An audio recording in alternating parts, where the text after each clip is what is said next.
Monument Valley, the Grand Canyon, Niagara Falls.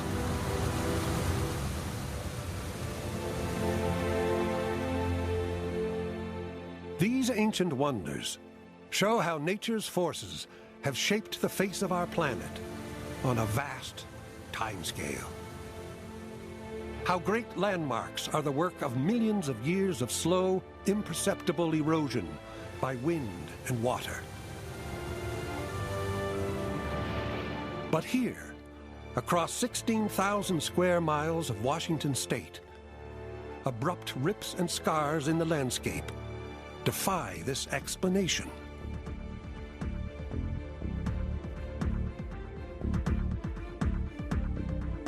What could have formed these tall canyons and immense dry waterfalls? What could have gouged out these gigantic potholes? The forces unleashed here created one of the Earth's most enigmatic landscapes. For more than a century, scientists have been grappling with this geological mystery, descending through thousands of years of Earth history in a struggle to uncover, layer by layer, how this landscape was formed. Now, the clues point to a sequence of events, culminating in a massive natural catastrophe. You would have heard this tremendous roar coming long before you saw anything. The Earth would have shook. This evidence suggests we have drastically underestimated the powerful forces that shape our planet.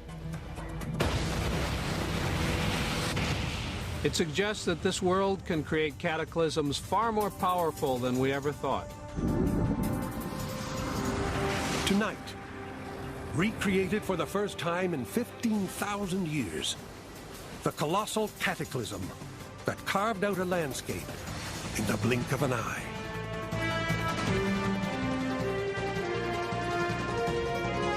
Mystery of the Mega Flood. Next on Nova.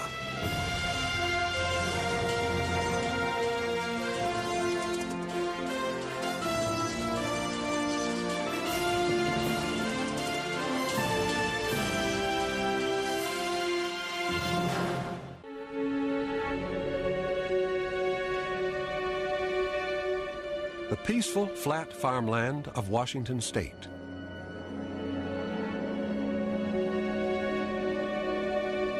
But after hundreds of miles, it changes.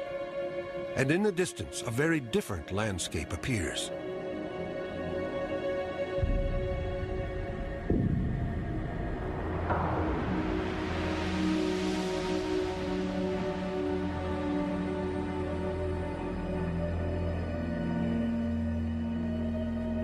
Gorges, some almost 1,000 feet deep.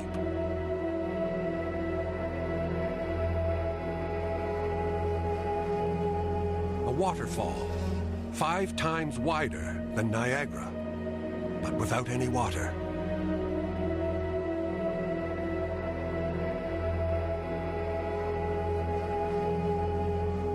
Weird holes in the valley floors. Strange layers of silt and ash.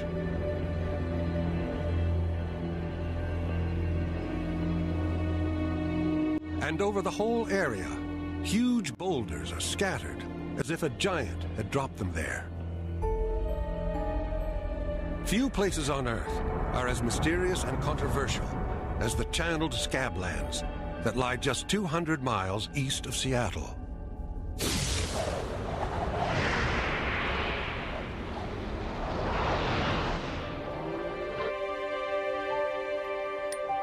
For over a century, scientists have been struggling to explain what forces could shape this unique place. But for much of that time, they were unable to account for it.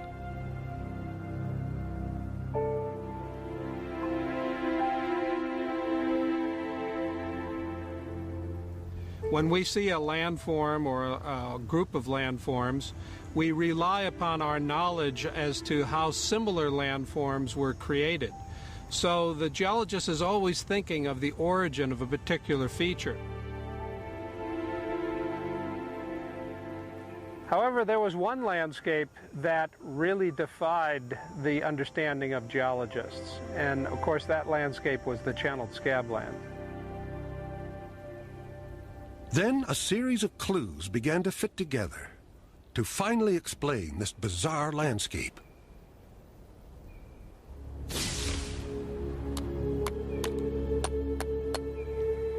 And it came about from the study of rocks. In geology, we are really looking for evidence, for features in the rocks, on the landscape. It's very similar to what a detective does, looking for clues at a crime scene. And those clues are fit into a pattern, and ultimately a culprit is associated with that crime scene.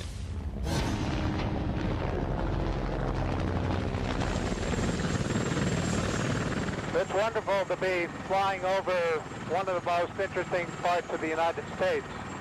Even the first explorers and first settlers who came in this area recognized this as truly remarkable topography. And they realized that this was something like the earth having been subjected to wounds and sores. So they called this scabland. But you can't really get a sense of the scale of this unless you get out onto the landscape yourself.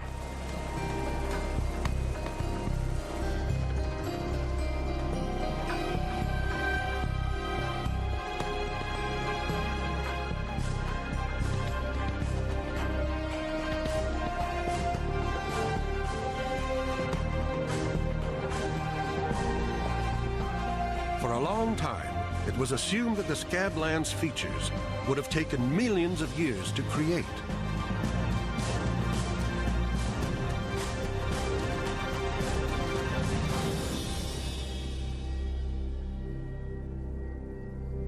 One obvious way this could have happened was by the gradual erosion caused by rivers. After all, some of the most dramatic landscapes in the world have been scoured out by rivers. A lot of the features in this valley do appear at first sight to be related to rivers that may have come through the valley. But some features require fast and violent river action, while others, like this huge hill of gravel, appear to have been laid down by large, slow-moving rivers over millions of years.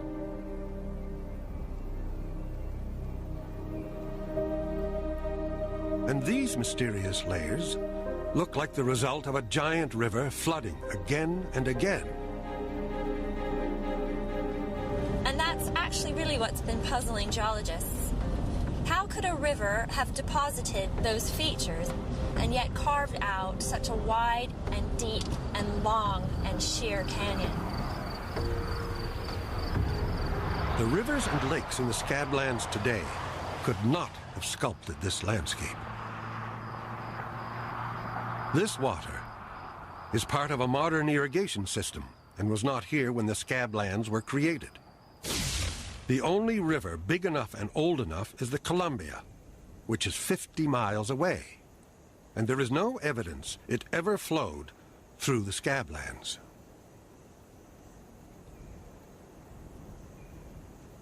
But there's another reason to rule rivers out. No river in the world can form what you are about to see.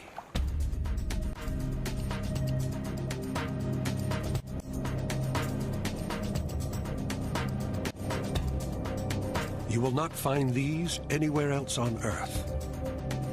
These enormous potholes are one of the strangest geological features on the planet.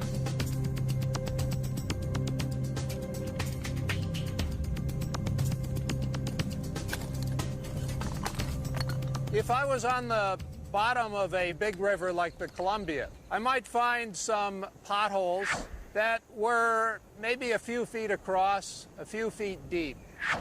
But this feature, this rock basin, of which there are hundreds in the channeled scabland, is about 10 times as big as the potholes that we find in even a large river like the Columbia. It's very clear just from the size of the feature that this was not made by normal river processes.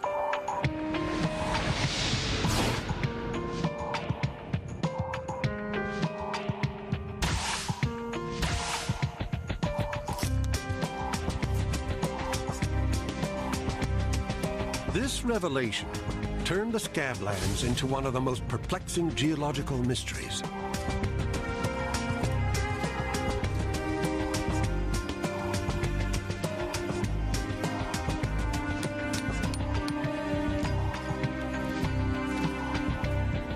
But if not rivers, then what formed this landscape?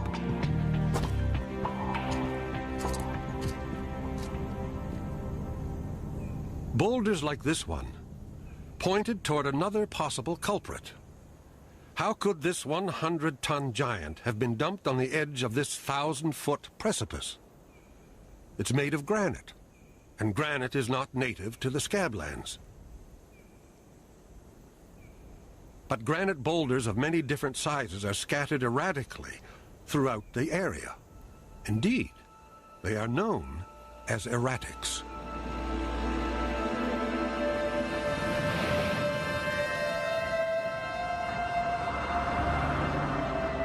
There is one force on Earth that can put this boulder up here, and it is not a river.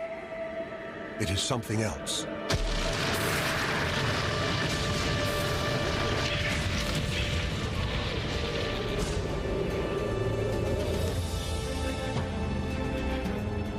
Ice.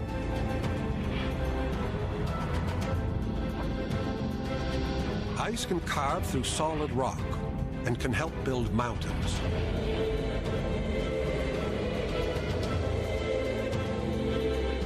"20,000 years ago, during the last ice age, massive sheets of slow-moving ice called glaciers pushed gradually down from Canada towards the Scablands.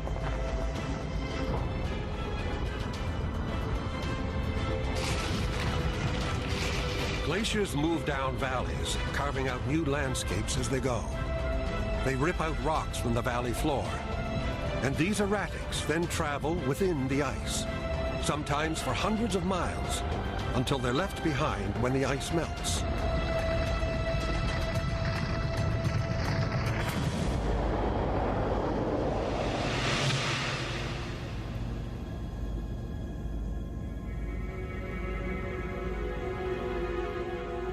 But erratics were not the only clues pointing to glaciers.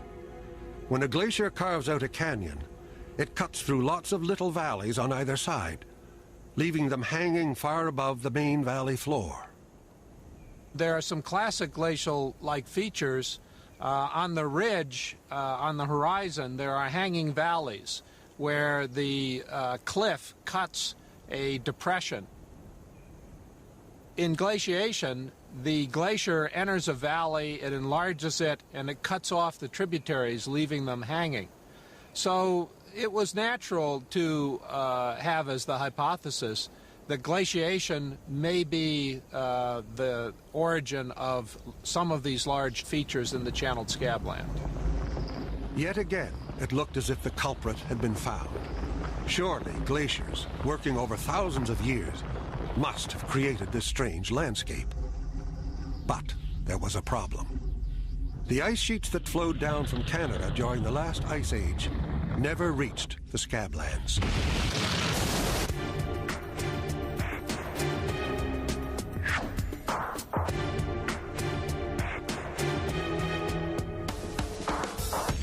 So the two main theories to explain the gradual formation of this landscape just didn't work.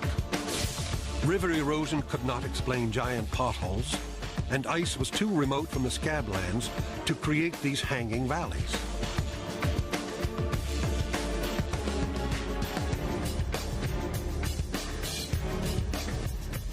Geologists, it seemed, were back where they had started. Each time they attempted to explain the riddle of this tantalizing landscape, they failed.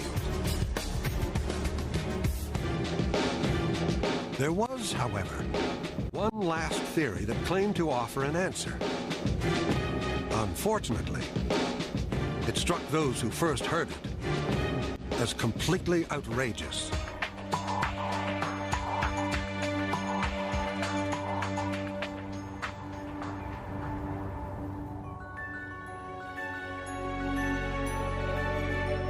During the 1920s, a geologist named J. Harlan Bretz outlined a theory of what he thought had really happened to the Scablands. But Bretz's theory defied all scientific convention.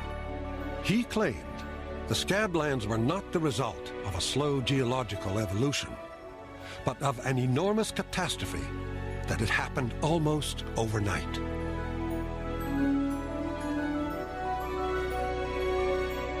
For years, Bretz traveled the Scablands examining the landscape. Eventually, one feature would clinch his argument, although it would take him decades to recognize it.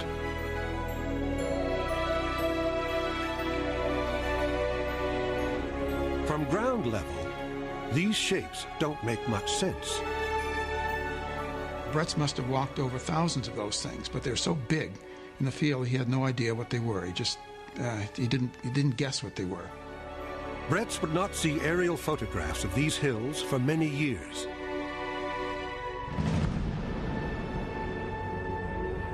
But we can see from the air how these shapes begin to look like ripples, a giant version of the ripples left behind on the beach by the sea.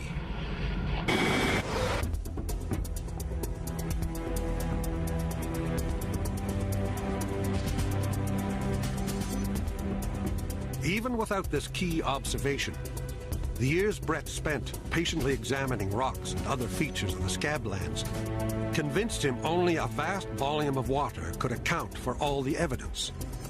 In his mind, the entire landscape, which had once been a flat plateau, was created in a single giant flood.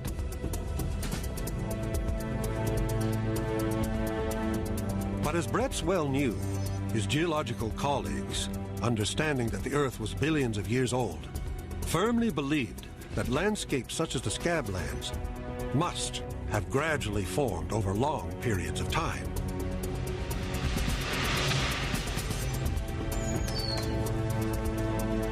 It was this orthodox view that Bretz now seemed to be challenging.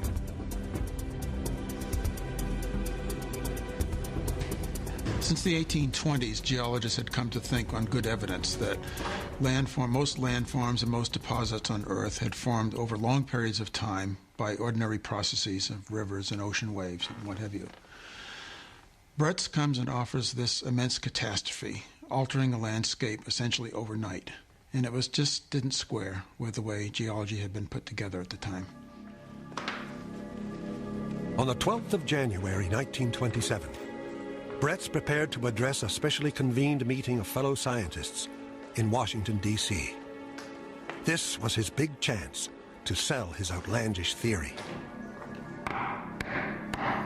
The 423rd meeting of the Geological Society of Washington is now called to order. Bretz was proposing something completely unheard of. A body of water up to 900 feet deep, raging through the Scablands, and then flowing off into the Pacific Ocean.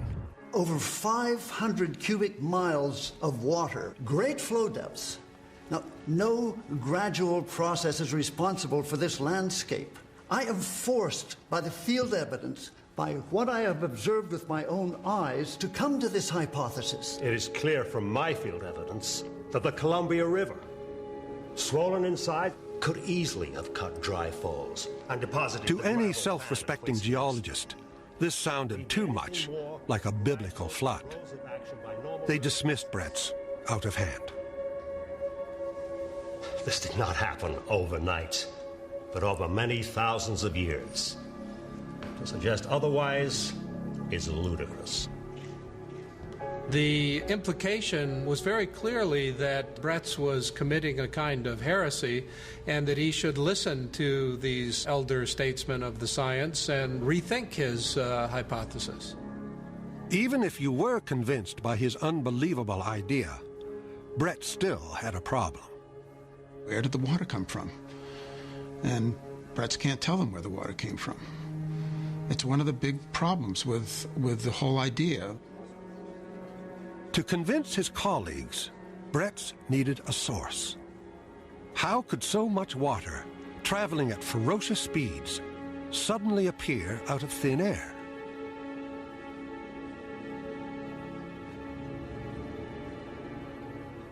No one among the top geologists gathered that day could imagine a source for this heretical flood. Well, almost no one. Sitting in the audience is J.T. Pardee. Pardee supposedly leans over to a colleague and says, I know where Brett's water came from.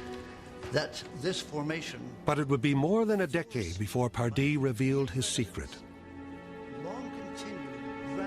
During that time, Bretts remained firmly in the geological wilderness.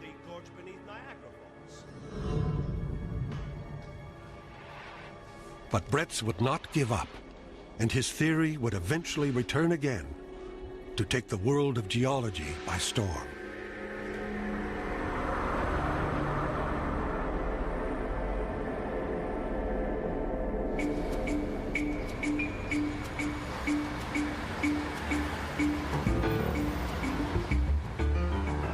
This is Missoula, Montana.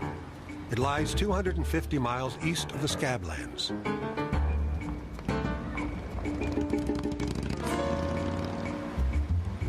Few who live here would ever suspect that this peaceful place was once the center of an epic confrontation between water and ice.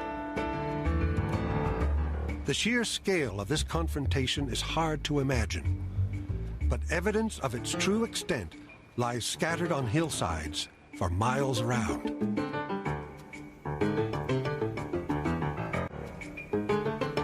For a long time, no one could work out what made these marks. It was only when geologists discovered some scrapings on a rock that an unusual idea unexpectedly emerged. These marks, scratches as it were, on the bedrock represent the erosion of a large glacier that moved into this valley. This evidence gave rise to the possibility that the glacier created a lake by damming a river.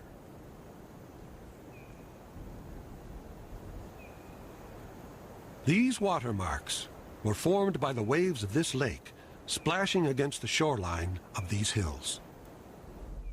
This glacier came from Canada during the last ice age to reach what is now Idaho. Looking at a larger scale, the ice moved down the valley from Canada and filled this whole valley from one side to another. It ran into the mountain in front of us and thus blocked the river valley off to the left. The Clark Fork River, which still runs through this valley, confronted a wall of ice that was at least half a mile high and an amazing 23 miles wide. The river began to back up against this wall of ice and fill the valley with water. Eventually, the lake of trapped water grew bigger than Lakes Erie and Ontario combined.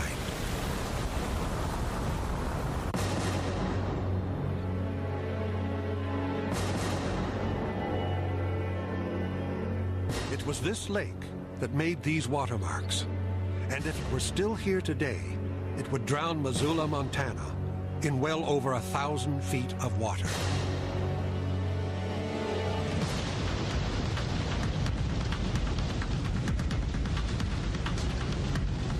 The volume of water backed up behind the ice was vast, an astounding 520 cubic miles of water that became known to geologists as Glacial Lake Missoula.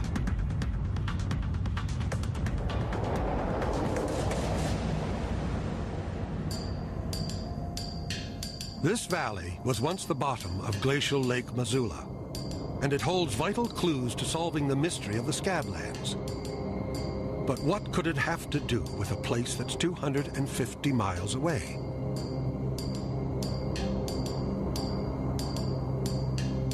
It was here in this valley that Joseph T. Pardee, the man who didn't speak up at Bretz's meeting, made an important discovery. He knew from the watermarks that there was once an enormous lake here, but there was no evidence that it had ever been anything but static, until he noticed these ripples. Those are huge ripples, like ripples on the floor of a stream, but here, instead of being inches high, they're 10, 20, 30, 40 feet high and spaced 200, 300 feet apart. They're enormous. It was when he saw these ripples that Pardee came up with his own extraordinary theory. He proposed that Lake Missoula had somehow emptied, and as it poured out, the lake water pushed up the gravel on the valley floor to create these giant ripples. And he looks around and sees these other things that goes with it. There's that great bar of gravel with a steep front to it. There's the pass up there that is sharply eroded. There are these rocks all over the ripples that indicate high speed of current. And there was something else about the ripples that Pardee noticed. They seemed to point straight towards the Scablands. Here is a huge body of water, and it's discharging at a fantastic rate, headed right towards Bretz's Channel Scabland.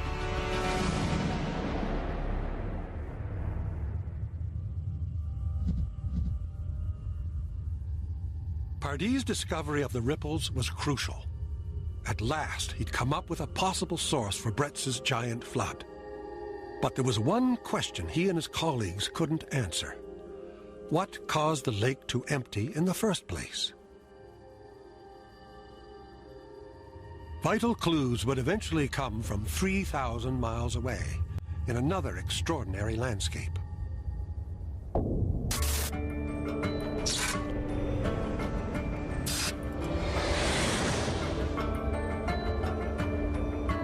This is Iceland.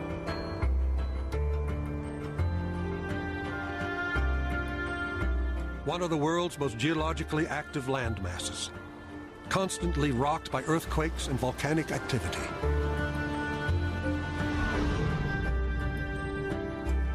This island, on the northwestern tip of Europe, is home to strange lava-filled formations, and it also has more glaciers than all of those in Europe put together.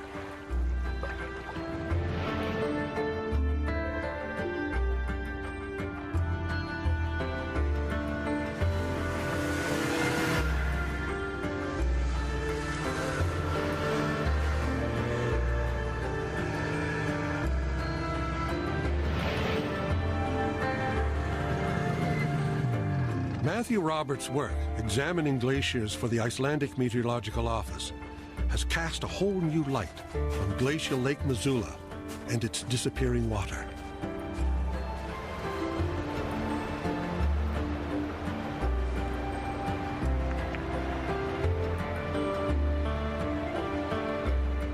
What you are looking at now is a modern-day wall of ice.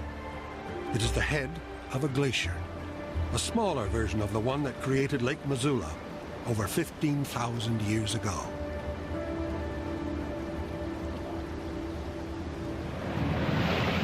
This glacier is massive. It's about 300 feet thick, but that's tiny in comparison to the glacier that formed Glacial Lake Missoula, which was at least 10 times thicker. In this example here, the ice has flowed across the valley to the other side, forming a plug. This is exactly the same setting as what would have occurred at Glacial Lake Missoula. When glacial ice blocks the flow of a river and water builds up behind the ice, scientists call it an ice dam. From his work studying ice dams here, Matthew Roberts and his colleagues have come up with an extraordinary explanation for how Glacial Lake Missoula might have emptied.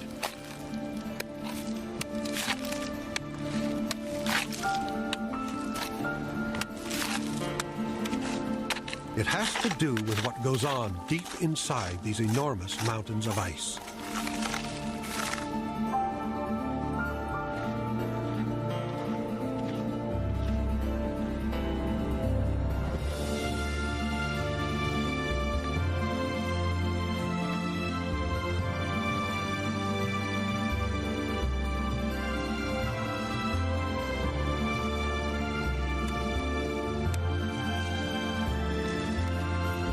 His theory is based on data from seismometers which monitor tiny ice cracks opening hundreds of feet deep inside this massive glacier.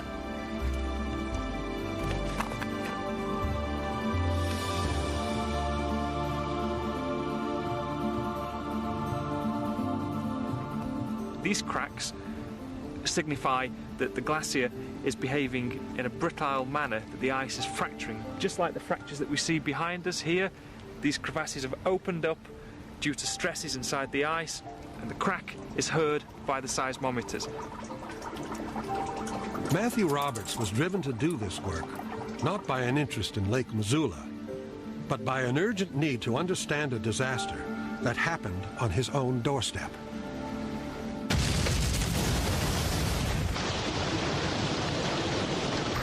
In 1996, a wall of water cascaded through southern Iceland, causing incredible devastation. It was the result of an ice dam collapsing.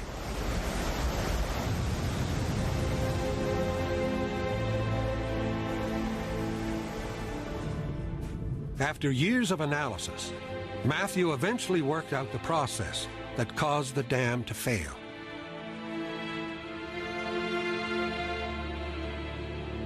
Normally, water freezes at 0 degrees centigrade and forms ice.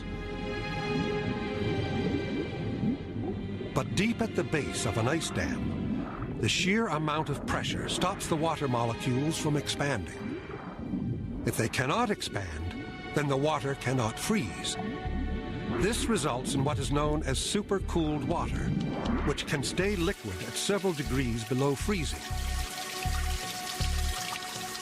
Then this highly pressurized supercooled water begins to force its way into tiny cracks in the ice.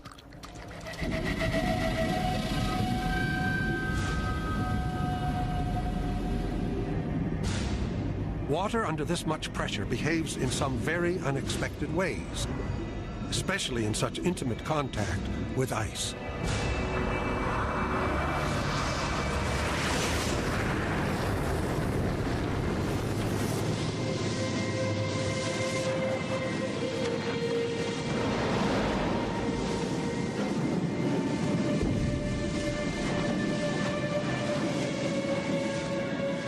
This is the first small step in a chain of events that can end in cataclysm. Once supercooled water has begun to trickle through these cracks, the flowing water alone is enough to trigger a very peculiar process. This moving water creates tiny amounts of friction. This friction releases energy in the form of heat.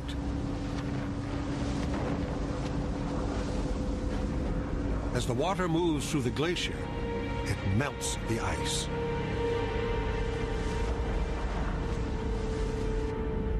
Soon, minute cracks can become giant ones, several feet across.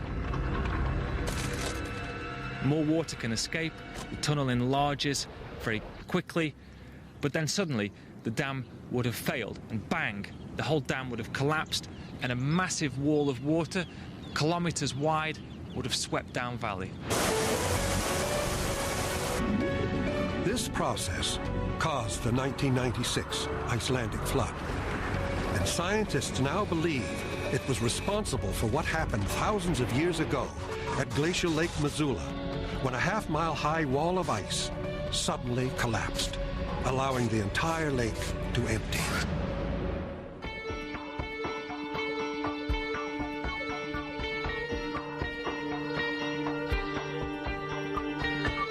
From these new findings, we can reconstruct just how Glacial Lake Missoula sent 2.5 trillion tons of water, nearly half of Lake Michigan, surging across the American Northwest.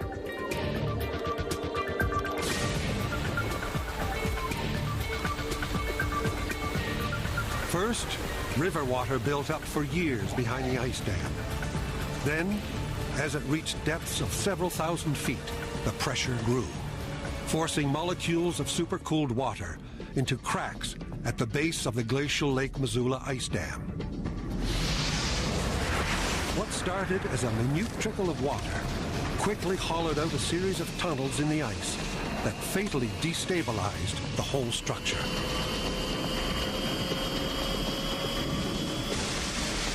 Then, as the sheer weight of water became too much, the ice dam literally exploded.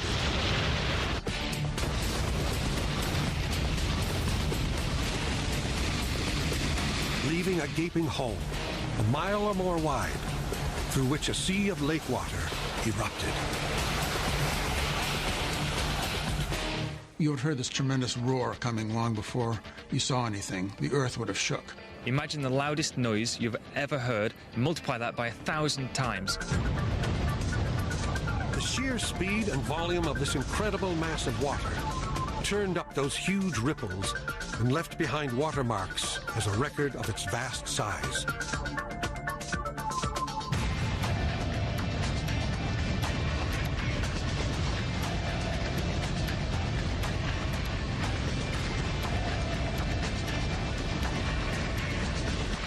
This one cataclysmic event sent trillions of gallons of water at ferocious speeds towards the Scablands.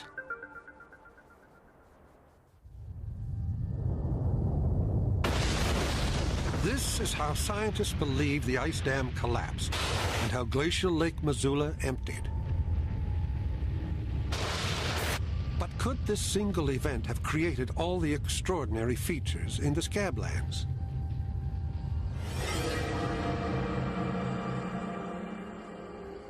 How could a rushing mass of water create canyons that look as if they were eroded over millions of years?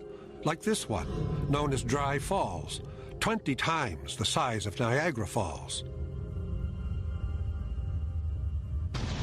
How could water transport these giant erratics that are normally carved out by glaciers?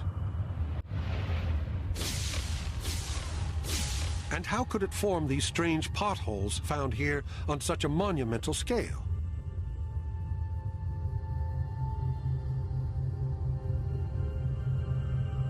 To test whether a single flood coming from Lake Missoula could really have done all this, scientists have built their own mini Scablands.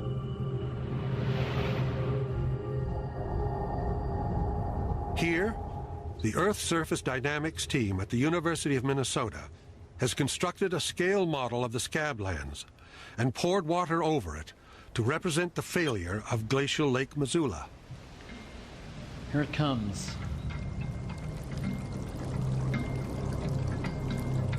The rushing water doesn't simply disperse over a wide area. It gouges out channels and then erodes them into extraordinary shapes.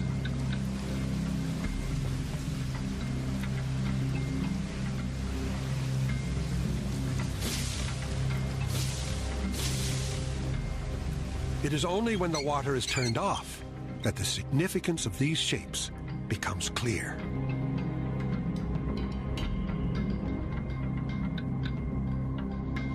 We're seeing the same essential set of processes. In fact, it's one of the remarkable things about these natural systems is that the same fundamental sets of processes can occur across a very wide range of scales. They're what we call scale independent.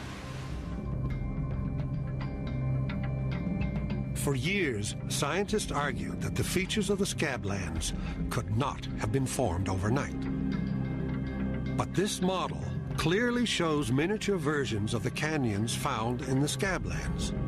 Just like the real ones, they look as if they were gradually eroded. In fact, they were carved out in seconds. But can the scientists also show how these strange potholes were made?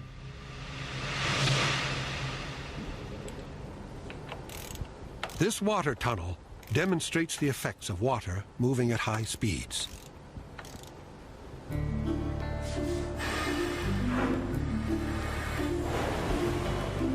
An object in the tunnel represents a hard outcrop of rock.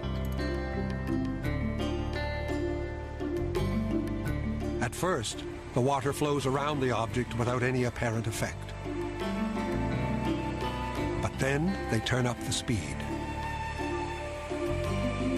A stream of minute bubbles appears.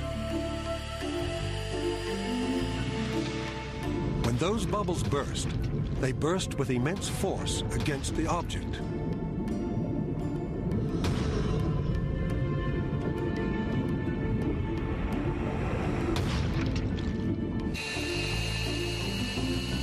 As the speed of water increases further, the bubbles collapse with ever greater intensity. The process, slowed down nearly 100 times, reveals a long twisting thread emerging from the metal object. It is in this high-speed vortex of bubbles where the secret to the flood's incredible power lies. So if you look at this, the first thing we see here is this very strong vortex here. So you got like a sledgehammer effect. Every time one of these forms and collapses, bang, you got a sledgehammer.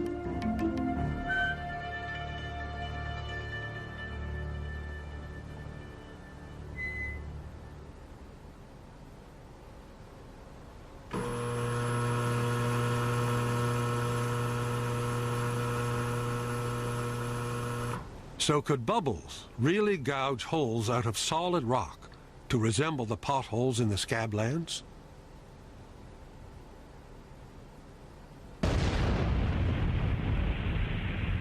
Slowed down 80 times, this experiment shows solid rock being drilled out by the power of bubbles.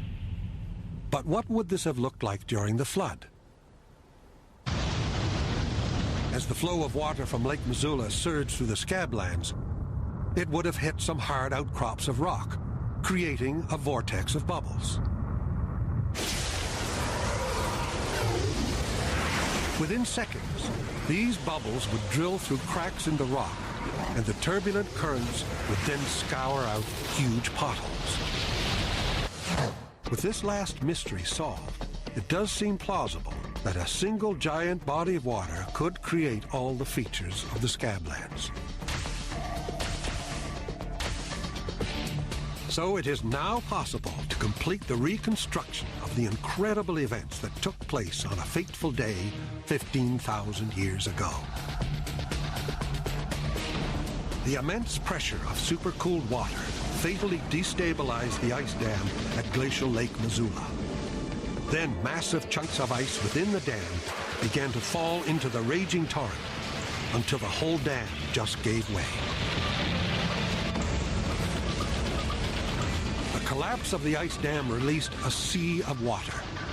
This water then traveled up to 60 miles per hour, rushing headlong towards the Scablands. It took only a few hours for the water to reach this once flat landscape.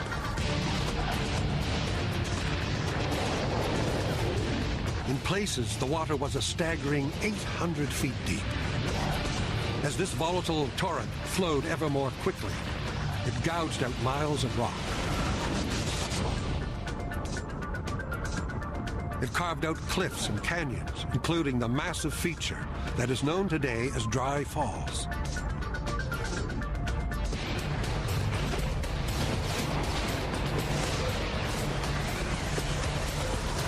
Meanwhile, huge underwater tornadoes were blasting out potholes. The bubbles that formed these tornadoes imploding with enormous force and penetrating deep into the bedrock below.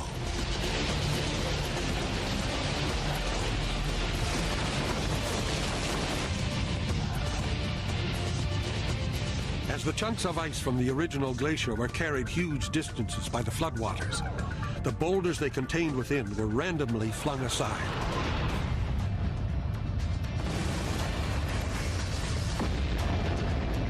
When the floodwaters receded and the icebergs melted, they would reappear scattered all over the Scabland.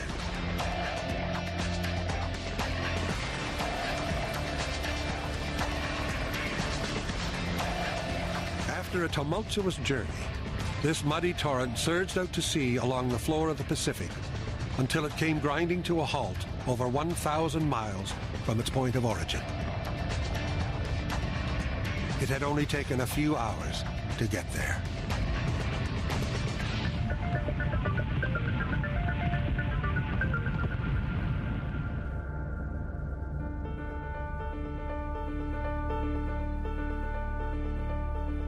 "80 years ago, J. Harlan Bretz shocked the geological establishment with an idea that was seen as heresy. But over the years, more and more scientists gradually began to accept his theory. Oh, I think Bretz was absolutely delighted to see the vindication of his ideas. I think it all culminated in 1980 when he received the highest medal of the Geological Society of America, the Penrose Medal, which was the final and ultimate recognition that he, in his catastrophic flood hypothesis, had generated one of the great ideas in the earth sciences. It was left to later generations of geologists to work out the details of how the giant flood had happened. Their research not only confirmed Bretz's outrageous hypothesis, but has recently revealed that, if anything, Bretz was not outrageous enough. For there may have been more than one giant flood.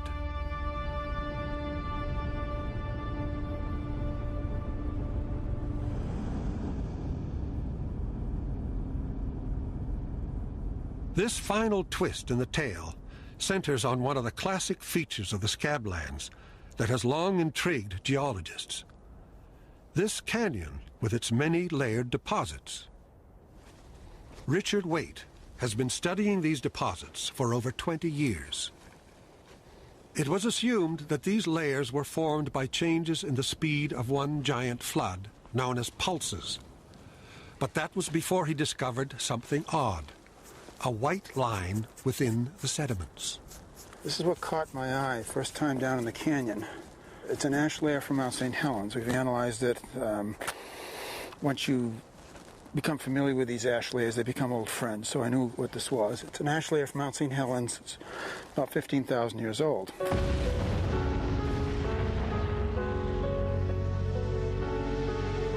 Mount St. Helens in Washington state erupts regularly. The ash from the eruption can spread over thousands of square miles, as it did some 15,000 years ago near the time of the Scablands flood.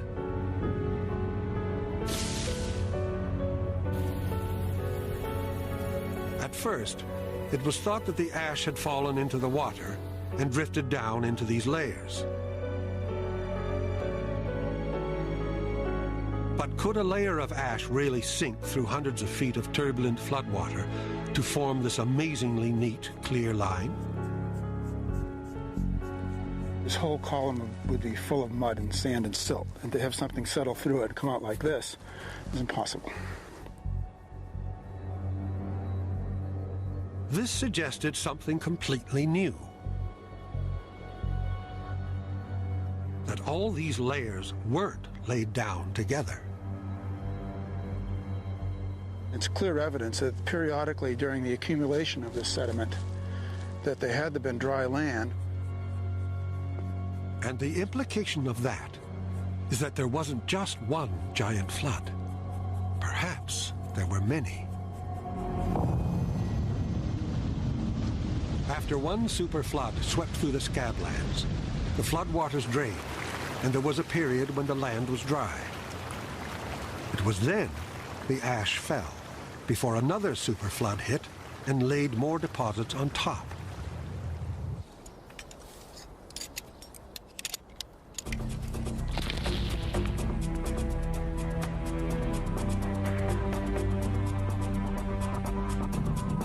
The only way to know whether this theory is true is to date the layers, as Kathleen Nichol is now painstakingly doing.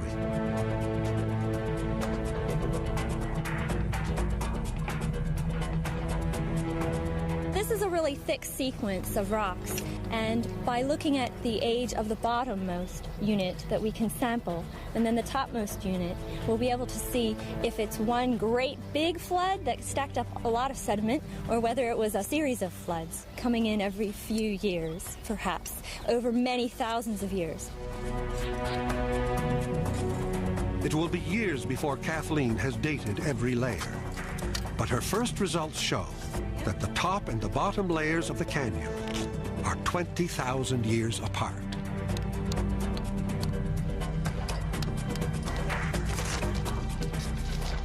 We thought that there was just one flood.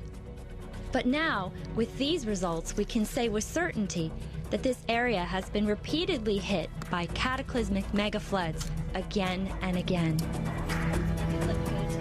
With these latest results, the culmination of over a century of geological investigation, it now seems that gigantic floods, as well as smaller ones, were a regular feature of this landscape during the Ice Age. Incredibly, ice dams collapsed and reformed in a cycle that rocked the Scablands again and again.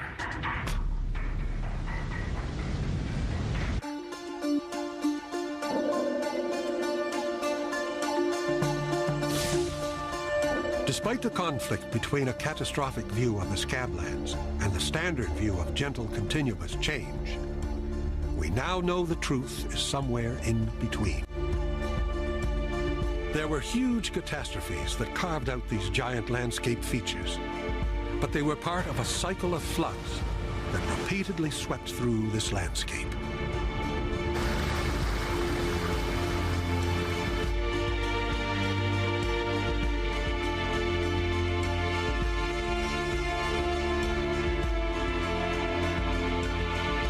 The channeled Scabland is one of the most fascinating landscapes, and the tremendous catastrophic floods were probably the most spectacular things that happened on the planet. This legacy is part of human history, and I think that it's just an exciting scientific problem. On NOVA's website, explore the giant potholes, granite boulders, and rippled ground of the Scablands for yourself, and trace how experts unraveled the mystery of the mega flood. Find it on pbs.org.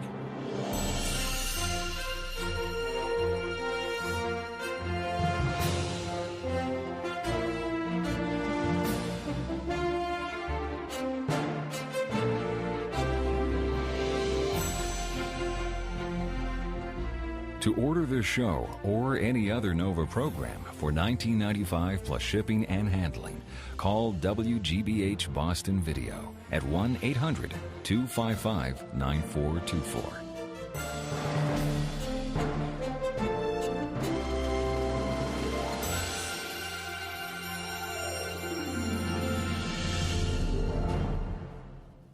NOVA is a production of WGBH Boston.